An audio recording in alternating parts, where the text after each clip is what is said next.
Bismillahirrahmanirrahim. Assalamualaikum warahmatullahi wabarakatuh. Bagi memohon keberkatan majlis kita pada malam ini, mari sama-sama kita membuka majlis dengan Ummul Kitab Al-Fatihah. A'udzubillahi minasyaitonirrajim. Bismillahirrahmanirrahim.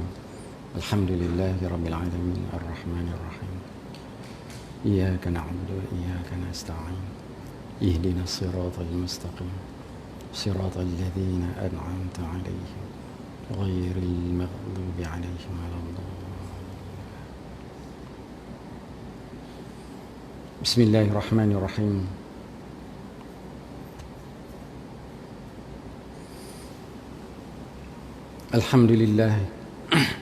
الحمد لله نحمده ونستعينه ونستغفره ونعوذ بالله من شرور أنفسنا ومن سيئات أعمالنا. من يهده الله فلا مضل له ومن يضلل فلا هادي له. أشهد أن لا إله إلا الله وحده لا شريك له وأشهد أن سيدنا محمدا عبده ورسوله. اللهم صل وسلم على سيدنا محمد وعلى آله وصحبه أجمعين. سبحانك لا علم لنا إلا ما علمتنا إنك أنت العليم الحكيم. رب اشرح لي صدري ويسر لي أمري wahlul 'uqdatam min lisani yafqahu qawli. Rabbi yassir wa la tu'assir. Rabbi tamim bi khair. Amin ya rabbal alamin. A'udzu billahi minasy syaithanir rajim.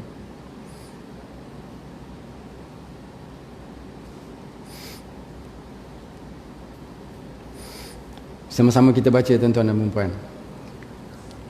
Ayat 128 dan 129 surah At-Taubah. أعوذ بالله من الشيطان الرجيم. لقد جاءكم رسول من أنفسكم عزيز عليه ما عنتم حريص عليكم بالمؤمنين رؤوف رحيم. فإن تولوا فقل حسبي الله لا إله إلا هو عليه توكلت وهو رب العرش العظيم. صدق الله العظيم. Surah At-Taubah ayat 128 dan 129. Jadi mari kita kalau siapa yang dah beramal dengannya, kita teruskan beramal dengan ayat yang kita bacakan sebentar tadi. Yang saya muliakan saf kepimpinan Masjid Bandar Universiti, barisan imam-imam, pegawai-pegawai masjid, dan ustaz-ustaz, ustazah-ustazah, muslimin muslimat yang dirahmati Allah sekalian. Alhamdulillah, bertemu lagi kita dalam majlis ilmu, majlis yang diberkati oleh Allah Subhanahu wa taala. Dan muslimin muslimat, yakinlah bahawa malaikat menaungi kita. Semua makhluk di bumi dan di lautan mendoakan kita. Insya-Allah, mudah-mudahan kita tergolong dalam orang-orang yang diberi rahmat, diberi berkat dan beruntung insya-Allah. Amin. Jadi sekali lagi pada malam ini tibalah giliran saya untuk menyambung topik perbincangan apa artinya saya menganut Islam. Kepada sahabat-sahabat MBU, Masjid Bandar Universiti, keluarga, isteri, anak-anak, sahabat handai, muslimin dan muslimat yang berada di luar sana, yang menyaksikan melalui YouTube ataupun Facebook, follower yang menyaksikan kuliah maghribnya secara online. Apa khabar kaum? Terima kasih diucapkan kepada mereka yang istiqamah dalam mengikuti kuliah semua kuliah Masjid Bandar Universiti ini. Alhamdulillah, mudah-mudahan kita beroleh kebaikan insya-Allah. Amin. Muslimin muslimat yang dirahmati Allah sekalian, hari ini 16 hari bulan Ogos bersamaan dengan 26 Zulhijjah, bulan yang terakhir dalam kalender Islam bagi 1441 Hijriah ini. Jadi sedar tak sedar, mau tak mau, 3 hari lagi kita akan masuk tahun baru kita, tahun baru Islam, tahun baru yang sebenar-benarnya, yang sebenar-benarnya yang kita kena sambut, yang kita kena buat azam baru. Tahun apa dia? Bulan apa tu? Bulan Muharram. 3 hari lagi kita masuk bulan Muharram, iaitu bulan yang banyak, yang banyak kelebihannya, yang penting, amat penting bagi umat Islam. Kerana apa? Ia merupakan permulaan tahun baru Islam. Jadi Muharram ni bulan pertama, tuan-tuan dan puan-puan. Jadi apa pentingnya Muharram ni kepada kita? Pentingnya kita kena sambut tahun baru kita, inilah tahunnya. Nak azam baru, inilah tahunnya. Tahun yang sebenarnya, tahun kita, tahun orang Islam. Kita nak azam bahawa pada tahun hadapan, pada Muharram, kita akan lebih istiqamah dalam mengimarahkan masjid kita, istiqamah dalam pengajian, istiqamah dalam mengerjakan amal-amal soleh, dan menambahkan lagi apa yang ada. Jangan kurang, biar dia bertambah, kan? Kalau bertambah tu biarlah, orang kata sikit-sikit bertambahnya. Jangan hari ini kita banyak, besok udah kurang, kan? Jadi biar kita istiqamah dan bertambah sikit-sikit. Kita berazam untuk menambah amal soleh kita pada tahun hadapan ni, 3 hari lagi ni yang kita akan sambut ni, supaya kita jadi orang yang benar-benar beriman, yang benar-benar bertawakal kepada Allah Subhanahu wa taala. Jadi pada malam ini, sebelum kita bermula, info tentang COVID-19 kita ni, kan? Pada hari ini ada 25 kes, tuan-tuan dan puan-puan. 25 kes, 16-nya import. Nasib baiklah import. 9-nya daripada tempatan. Daripada 9 tu 7-nya dari Kedah. Okey, 7-nya dari Kedah. Jadi kita mohon kepada Allah Subhanahu Wa Taala dalam majlis ini, yang majlis yang diberkati, agar kita semua, masyarakat kita, keluarga kita, dan negara kita dilindungi daripada wabak COVID-19, dan mohon kepada Allah Subhanahu Wa Taala agar Allah menghapuskan atau memberhentikan penularan COVID-19 ini, insya-Allah. Jadi muslimin muslimat yang rahmati Allah sekalian, masih lagi kita bercerita tentang Muharram ini. Kerana apa? Sebab kita nak merayakannya sikit lagi ni, kan? Merayakan, kita kata ma'al hijrah. Selalu yang kita program yang kita buat ma'al hijrah. Insya-Allah masjid kita telah merancang program ma'al hijrah pada tahun ini, insya-Allah. Mudah-mudahan doalah semuanya yang berjalan lancar. Ada beberapa peristiwa penting yang berlaku pada awal Muharram ni, ataupun lebih dikenali dengan 10 Muharram, iaitu dikatakan Nabi Adam diampunkan oleh Allah Subhanahu Wa Taala pada 10 Muharram. Kemudian Nabi Musa diselamatkan daripada Firaun pada 10 Muharram. Nabi Yunus dibebaskan daripada ikan Nun pada 10 Muharram, dan banyak lagi peristiwa-peristiwa yang penting yang kita wajib, atau bukan wajib lah, sepatutnya kita tahulah bahawa ini adalah peristiwa-peristiwa penting sempena 10 Muharram. Jadi pada 10 Muharram juga kita disunatkan untuk apa? Berpuasa Ashura.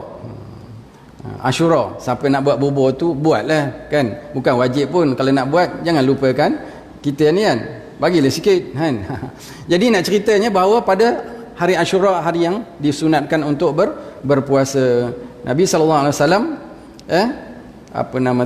bersabda dalam hadisnya, sebaik-baik puasa selepas puasa Ramadan adalah puasa dalam bulan Muharram. Jadi apa kelebihannya puasa pada 10 Muharram itu? Allah ampunkan dosa setahun yang lalu. Masya-Allah, tuan-tuan dan puan-puan. Jadi kita seelok-elok, sebaik-baiknya, Nabi kata berpuasa pada 9 dan 10. Kerana apa? 10 itu juga adalah puasa orang Yahudi. 10 Muharram tu. Jadi kita nak lain sikit daripada Yahudi, maka kita puasa 9. Dan 9 tu jatuh pada hari Jumaat. Yang nanti ni 9 Muharram jatuh pada hari Jumaat, dan 10 Muharram pada hari Sabtu. Mari sama-sama tuan-tuan dan puan-puan kita mula puasa hari Jumaat, dan hari Sabtu. InsyaAllah boleh sama-sama kita kan. Saya mengingatkan diri saya dan diri tuan-tuan dan perempuan. Sebab apa? Kita ni amalan tak banyak, umur tak tahu lagi lah berapa boleh perginya kan. Lebih kurang dalam 60, 70 tu pun kira dah macam subsidi je kan. Jadi kita buatlah sebanyak-banyak amal soleh yang telah dinyatakan oleh Rasulullah SAW, digalakkan oleh Rasulullah SAW untuk kita lakukan, insya-Allah. Jadi pada malam ini kita sambung teruskan perbincangan kita dalam topik apa artinya saya menganut Islam. Yang pertama, kita telah pun membicarakan tentang saya mestilah Muslim dari sudut akidah. Alhamdulillah, mudah-mudahan kita semua memahami dan mengaplikasinya, mengguna pakai, buat terus apa yang kita dah dapat. Kalau tak dapat semua, jangan tinggal semua kan. Kalau tak lalu buat semua, jangan tinggal semua juga kan. Yang kemudian, saya mestilah Muslim dari sudut ibadah. InsyaAllah malam ni kita berbicara, meneruskannya dalam saya mestilah Muslim dari sudut ibadah. Seterusnya, saya mestilah Muslim dari sudut akhlak. Ni kemudian insyaAllah saya mestilah Muslim di sudut berkeluarga kan. Kalau boleh awal tahun ini insyaAllah siap kot habis tentang fasa pertama. Dan akhir, saya mestilah yakin bahawa masa depan di tangan Islam. Ini yang antara topik-topik. Hari ini kita akan berbicara memulakan subtopik yang kedua, iaitu saya mestilah Muslim dari sudut ibadah, insya-Allah. Muslimin muslimat yang dirahmati Allah sekalian,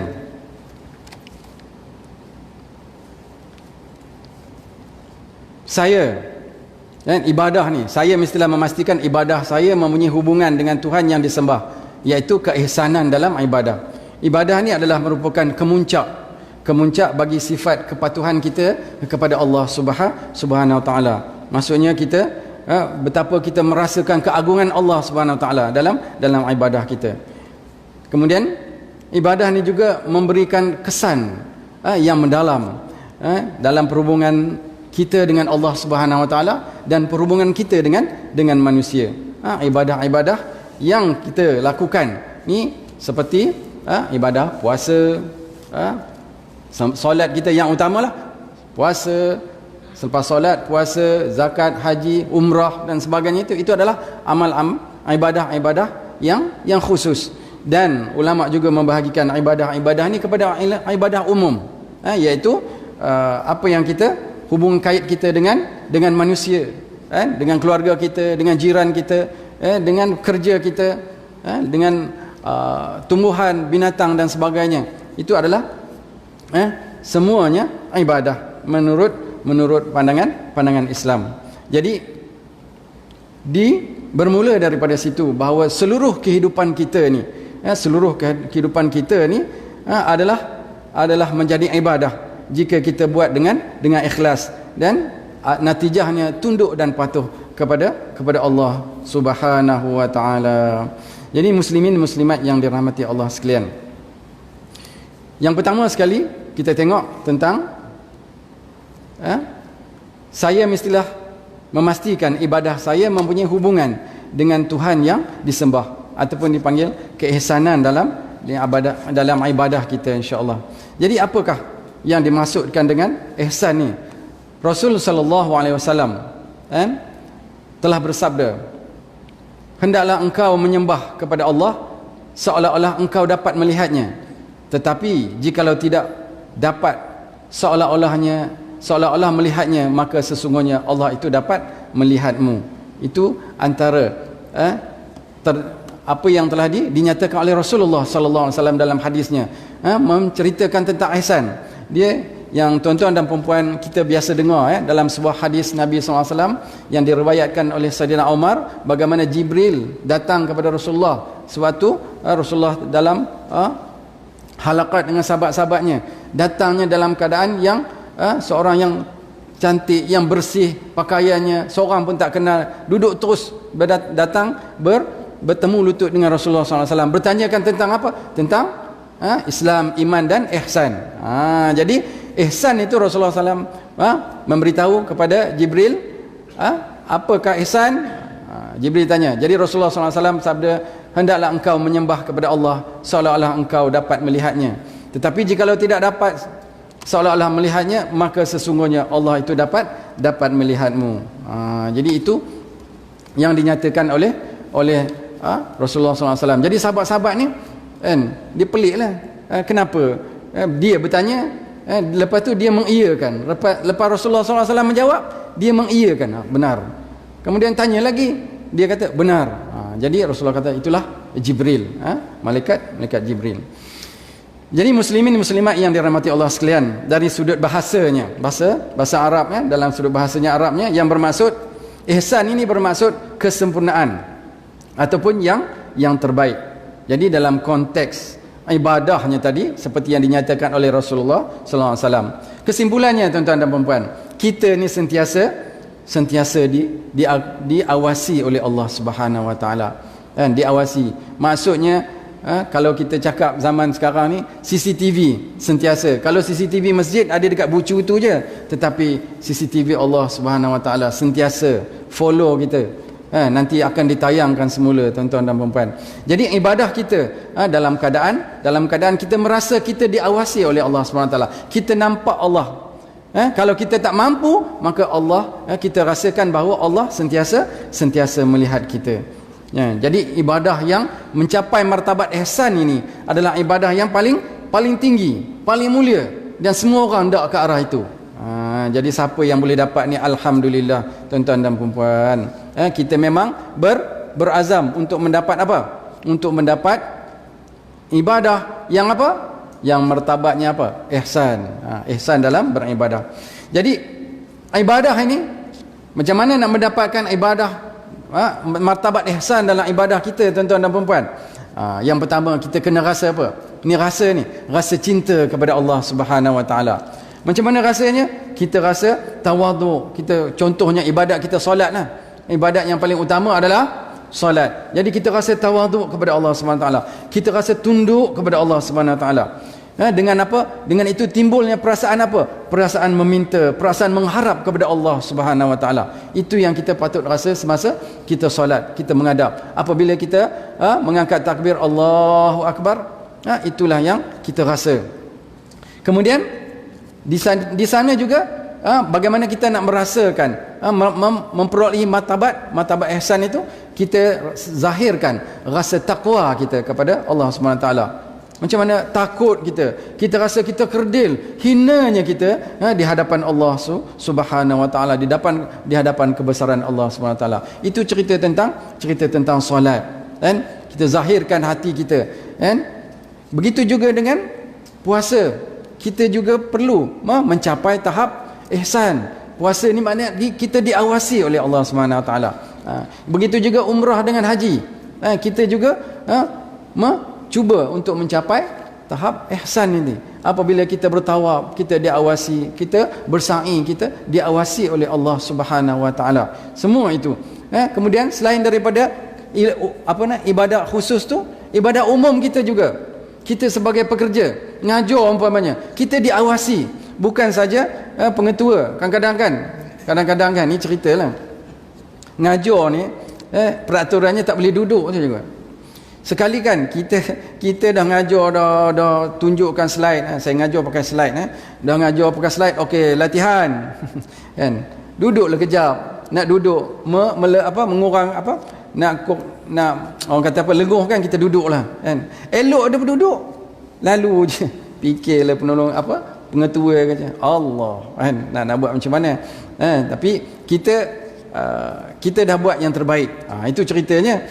Jadi kita mengajar, kita bekerja, kita peniaga, kita jadi pegawai-pegawai masjid, kita jadi bos, kita jadi esko, semua itu kita rasa kita diawasi oleh Allah Subhanahu wa taala, dan kita akan buat yang terbaik kerana Allah Subhanahu wa taala. Untuk apa? Untuk mencapai martabat ihsan kita dalam semua kehidupan kita. Kan? Apa yang saja yang kita buat, kita meniaga umpamanya, kita nampak Allah, dan Allah kalau kita tak nampak Allah pun kita tahu bahawa Allah melihat kita. Masya Allah, insya Allah kita terhindar daripada perkara-perkara maksiat dan mungkar, perkara-perkara yang curang dan sebagainya. dalam pekerjaan kita. Jadi itu kita mencapai martabat ihsan dalam ibadat kita. Firman Allah Subhanahu wa taala, tuan-tuan, mari tuan-tuan nampak kan? Mari kita baca sama-sama insya-Allah. A'udzubillahi minasyaitonir rajim. In ahsantum li anfusikum wa in asa'tum falaha. Surah Al-Isra ayat 7. Ayatnya panjang, kita ambil separuh. Jika kamu berbuat kebaikan, maka faedahnya kebaikan yang kamu lakukan adalah untuk diri kamu, dan jika kamu berbuat kejahatan, maka kesannya yang buruk berbalik kepada diri kamu juga. Surah Al-Isra ayat 7. Maknanya tuan-tuan dan puan-puan, kita buat yang terbaik, amalan kita buat yang terbaik, semayang kita buat cun punya, kita akan dapat tuan-tuan dan puan-puan. Apa yang semua itu akan dapat dekat kita. Itulah martabat yang sebaik-baik, yang setinggi-tinggi, iaitu martabat ihsan. Jadi apakah kelebihan-kelebihannya ihsan ini? Yang pertama kelebihannya ialah kita mampu mentaati perintah Allah Subhanahu wa taala dan meninggalkan larangannya. Apa tidaknya apabila ibadah khusus kita, semayang kita, puasa kita, baca Quran kita, zikir kita telah mencapai martabat ihsan, maka kita akan bersambung, teruskan martabat ihsan kita dalam muamalat kita, hubungan kita dengan kawan-kawan, hubungan kita dengan bos, pekerja, dalam keadaan kita semuanya rasa diawasi oleh Allah SWT, akan membuahkan apa? Akhlak yang hebat, akhlak yang muslim yang awesome, kata orang, muslim yang sejati, muslim yang hebat. Jadi di sana akan membuahkan apa? Seseorang, kita ni insya-Allah, mudah-mudahan orang yang mentaati perintah Allah dan menjauhi segala larangan Allah Subhanahu Wa Taala. Itu yang pertama. Yang keduanya, kita ni sentiasa amanah, jujur, tak berani nak ngecek, macam kita dulu lah kan, bulan puasa kan, kalau masa budak-budak bulan puasa ni, asyik nak ke kumur saja kan, masa budak tu kadang-kadang terteguk juga, tapi di sana bila kita telah mengetahui, walaupun kita berseorangan dan kita di hadapan umum, maka kita akan sentiasa jujur, sentiasa amanah, dan lebih-lebih lagi menepati janji. Kita janganlah terbiasa dengan ungkapan saya sedih benar dengar. Biasalah janji Melayu, jangan kopi tu. Kita tak nak, kita nak ubah tahun baru ni 3 hari lagi, janganlah sebut janji Melayu. Nampak buruk benar. Kita orang Melayu, orang Islam ni menepati janji. Pukul 9.30 kata, 9.30 lah terpacak di situ. Seeloknya sebelum 9.30 kita dah ada dalam mesyuarat umpamanya, program apa-apa. Tapi kan kita manusia biasa, kalau kita ada uzur, kita kabarlah lewat sikit umpamanya. Tapi jangan semedang uzur, asyik-asyik lepas dia yang lambat kan. Jadi kita tak mahu lagi dengar cerita ataupun dengar ungkapan, dengar kata-kata apa, biasalah janji Melayu. Jangan tuan-tuan dan puan-puan kan, muslimin muslimat, kita buang dalam diary kehidupan kita, dalam minda kita, bahawa pada tahun baru 1442 ni aku akan jadi orang yang sentiasa amanah, jujur dan menepati janji. Kerja pukul 8 sampai pukul 5, pukul 8 sampai pukul 5 lah, macam tu ceritanya kan. Jadi kemudian apa lagi kah kelebihan apabila kita telah mencapai martabat ihsan ini? Kita akan merasakan nikmat dan haus akan ibadah, rasa nikmat, rasa kemanisan iman, kemanisan beribadah itu. Dan haus dalam ibadah ni maksudnya apa? Macam mayur lah kita duduk padang pasir kan. Dan muslimin muslimat yang rahmati Allah sekalian, saya pernah tahun 2000 berapa belas saya pergi, masa tu pergi membawa jemaah ke Mekah lah kan. Di Mekah pada masa itu kan suhunya panas kan, panas sungguh. Saya turun pada pukul 3 pagi, suhunya 38 darjah Celsius. Kita dekat sini tengah hari baru 37, 36 kan. Sana subuh pukul 3, 38 darjah Celsius. Bayangkan pada tengah hari dia akan mencecah, suhu pada masa itu mencecah 48, 49 darjah Celsius. Ya Allah, rasa teriknya tuan-tuan dan puan-puan, dahaganya. Jadi nak ceritakannya, kita dengan ibadah ni, apabila kita telah mencapai martabat ihsan dalam ibadah kita, kita akan merasa haus. Maksudnya tak cukup, nak lagi. Dah dapat minum, nak lagi, nak buat lagi ibadat. Macam itulah. Itulah tuan-tuan dan puan, kita dengan martabat ihsan ini. Kemudian apabila kita telah mencapai martabat ihsan dalam ibadah, solat kita, puasa, baca Quran kita, semua dah ihsan, kemudian kita sebagai anggota masyarakat, kita akan jadi anggota masyarakat yang baik, yang diredai oleh Allah Subhanahu Wa Taala. Jadi itulah kelebihan martabat ihsan. Tu kita mesti berazam untuk apa? Untuk mencapai martabat ihsan. Boleh tuan-tuan dan puan banyak? Insya-Allah. Jadi seterusnya, yang kedua, saya mestilah melakukan ibadah dengan penuh khusyuk sehingga dapat merasai kelazatan dan kenikmatan ataupun kemanisannya. Kita kena buat ibadah kita dengan khusyuk, khususnya solat kena khusyuk tuan-tuan dan puan. Muslimin muslimat kita kena khusyuk.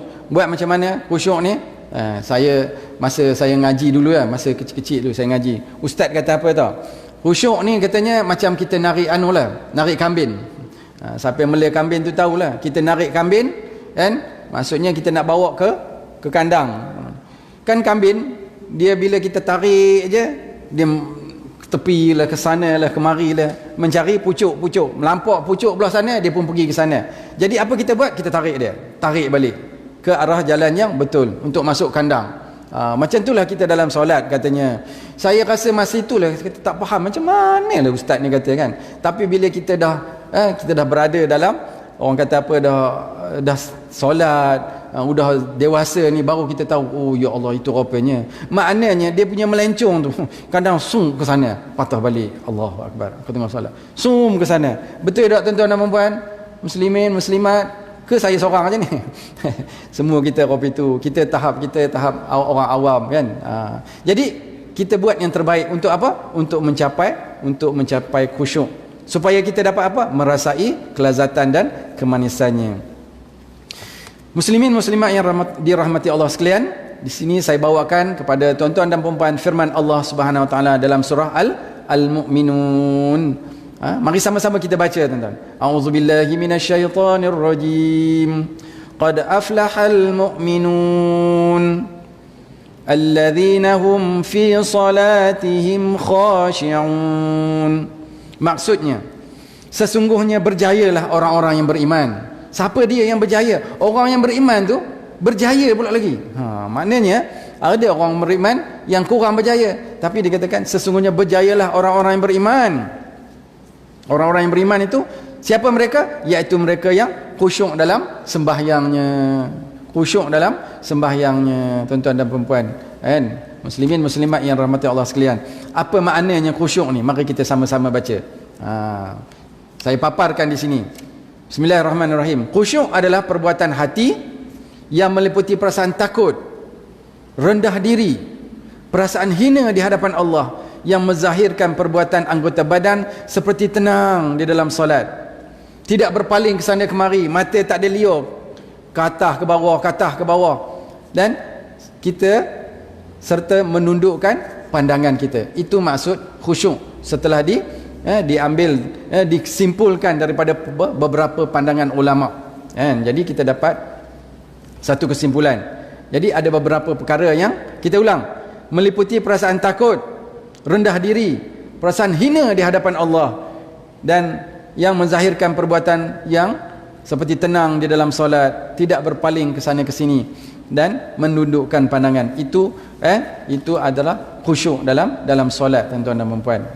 Jadi kita pada malam ini mari kita sama-sama mengkaji apakah, macam mana nak dapatkan khusyuk ni, cerita-cerita khusyuknya ustaz macam mana. Yang pertama, kita ambil apa? Persediaan solat. Apa persediaan solat kita yang patut kita sedia mula-mula? Solat tepat waktu. Yang pertama, solat tepat waktu. Okey. Yang kedua, membersihkan diri, bersugi. Kalau tak ada sugi, berus gigi, kan? Kemudian, jangan solat jika makanan telah tersedia. Kalau dah sedia, makan dulu. Sekarang tengok teringat, gula tempoyak ikan patin tadi nampaknya berbau pula tu kan. Jadi Jadi tadi tengah hari saya makan gula tempoyak ikan patin, alhamdulillah, sedap. Kan? Kemudian jangan solat dalam keadaan menahan kencing ataupun menahan air besar dan air kecil. Jangan tahan, termasuk kentut. Jangan tahan ketika sebelum solat tu. Maksudnya ambil wuduk baru. Jangan tahan, sebab bila dia tahan, kita pun rasa bilalah imam nak sudah ni, tak habis lagi ni. Terkena pula imam baca panjang pula tu kan. Kan Allah, aku tak tahan dah ni. Dah tak khusyuk dah. Teringat apa? Teringat nak kencing, nak kayur aja. Teringat nak kayur. Kemudian ketika hampir nak solat, yang kita buatlah azan dan iqamah. Kemudian lagi apa? Kita ketika solat pula. Ketika dalam solat, kita hendaklah apa? Kalau ikutkan apa yang rujukan dalam kitab-kitab, dia katakan kita kena memahami dan menghayati bacaan dalam solat. Memahami dan menghayati bacaan dalam solat.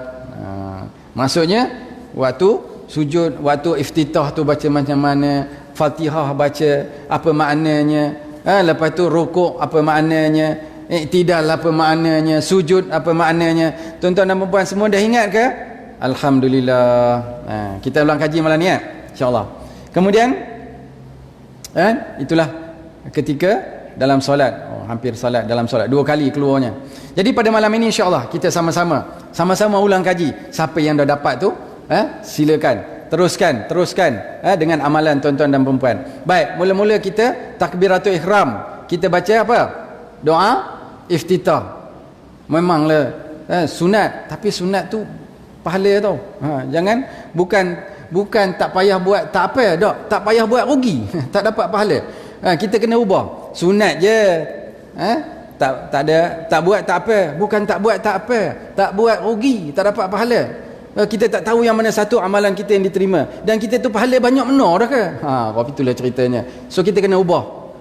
Sunat ini perkara yang kalau kita buat dapat pahala, tak buat rugi. Itu cerita. Bukan tak buat tak apa. Kena ubah insya-Allah. Mari sama-sama kita ubah. Jadi yang pertama kita baca doa iftitah. Okey. Ini dia doa iftitah tuan-tuan dan puan.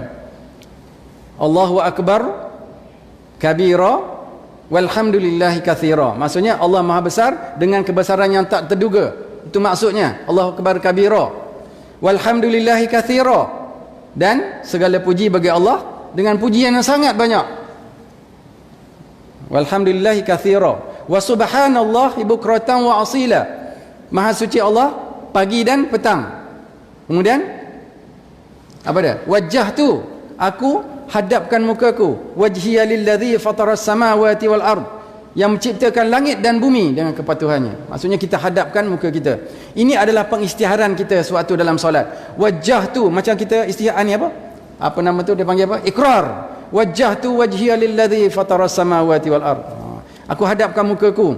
Kemudian hanifan musliman wa ma ana minal wajjahtu lilladzi fataras samawati wal ard. Hanifan musliman wa ma, apa dia tuan-tuan dan puan? Dalam keadaan lurus dan berserah diri. Wajjahtu wajhiya lilladzi fataras samawati wal ard hanifan musliman wa ma ana minal musyrikin. Okey? Dan aku bukanlah dari kaum yang menyekutukan Allah. Sesungguhnya inna salati sesungguhnya inna salati wa nusuki wa mahyaya, hidupku, wa mamati, dan matiku, lillahi rabbil alamin, hanyalah milik Allah, Tuhan pemilik alam. Ini maksud dia. Kemudian la syarika lahu, tidak ada sekutu baginya, dan demikianlah aku diperintahkan, dan aku termasuk dari golongan kaum muslimin. La syarika lahu wa bidzalika umirtu wa ana minal muslimin. Itu doa iftitah. Sudah dapat tuan-tuan dan puan? Alhamdulillah. Kalau tak dapat, mari sama-sama kita mula daripada sekarang, ataupun berazam untuk tahun baru ni. Kemudian ini maksud Al-Fatihah yang kita baca tu, kan?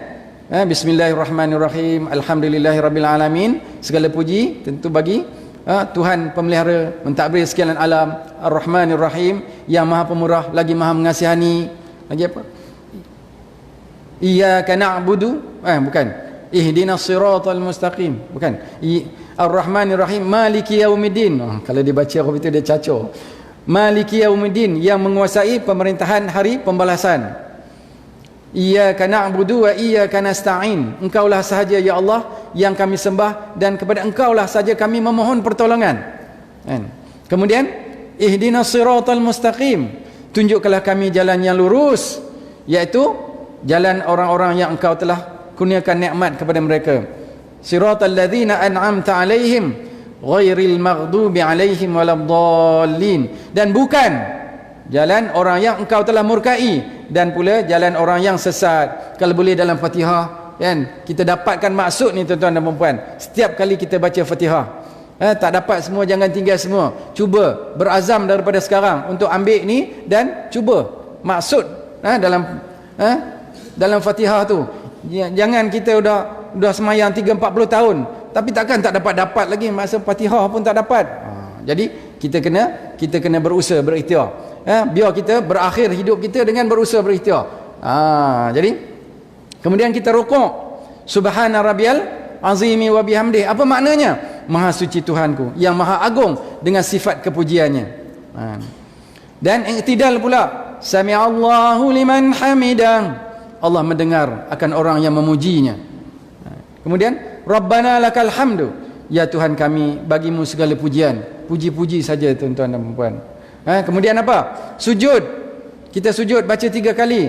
Subhana rabbiyal a'la wa bihamdih. Apa maknanya? Maha suci Tuhanku yang maha tinggi dengan sifat kepujiannya. Yang paling mustajab. Sebab apa? Kita berdoa dalam solat kita. Rabbighfirli, Tuhanku ampunilah aku. Warhamni, rahmatilah aku. Wajburni, cukupkanlah bagi aku. Warzuqni, angkatlah darjatku, rezekiku, berilah rezeki aku rezeki. Warfa'ni, warzuqni, wahdini, berilah aku petunjuk. Wa'afini, afiatkanlah aku, sihatkanlah aku, segarkanlah aku. Wa'fu anni, dan maafkanlah aku. Ini doa kita di antara duduk antara 2 sujud. Tuan-tuan dah ingat ke? Alhamdulillah. Kalau belum, kalau dah ingat, alhamdulillah, teruskan. Kalau belum, bermula daripada hari ini ke ataupun tahun baru ni ke, usahalah untuk kita menghafalnya. Kemudian ni tahiyat, at-tahiyatul mubarakatus salawatut tayyibatu lillah. Ini maksudnya segala ucapan selamat ataupun penghargaan yang berkat-berkat berganda-ganda, dan doa ataupun salat yang baik-baik semuanya milik Allah. Assalamualaikum ayuhan nabi wa rahmatullahi wa barakatuh. Tuan-tuan dan puan-puan yang muslimin muslimat yang dirahmati Allah sekalian, ingat dah peristiwa Isra dan Mi'raj ketika Rasulullah SAW menghadap dengan Allah, berhadapan dengan Allah, berdialog dengan Allah Subhanahu Wa Taala. Ini adalah kalimah dia. Dan Rasulullah SAW mengucapkan at-tahiyyatul mubarak. Kena sebut betul-betul tuan-tuan. At-tahiyyatul mubarakatus salawatut tayyibatu lillah. Dan Allah menjawab, Assalamualaikum ayuhan nabi wa rahmatullahi wa barakatuh. Maksudnya ada di sana.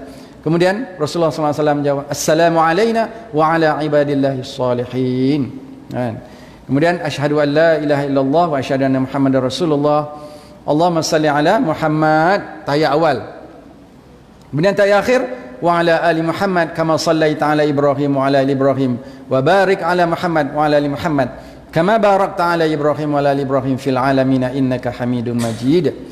Itu adalah bacaan sehingga tahiyat akhir. Dan selawat yang paling bagus, paling tinggi martabatnya adalah selawat Ibrahimiyah, yang kita selalu baca dalam tahiyat akhir ini. Jadi tuan-tuan dan puan-puan, muslimin muslimat yang rahmati Allah sekalian, ini adalah antara makna-makna dalam tahiyat awal dan tahiyat akhir. Akhir sekali, ni qunut pula, doa qunut. Apa benda doa dalam qunut ni? Siapa yang dah tahu, alhamdulillah. Siapa yang belum, malam ni kita baca, Allah mahdini fi man hadait, ya Tuhanku, tunjukkanlah aku bersama orang yang telah Engkau tunjukkan. Wa'afini fi man afait, afiatkanlah aku, sihatkanlah aku, segarkan aku bersama orang yang telah Engkau afiatkan. Wa tawallani fi man tawallait, pimpinlah aku bersama orang yang telah engkau pimpin. Wa barik li fi ma a'tait, dan berkatilah bagiku pada apa-apa yang telah engkau berikan.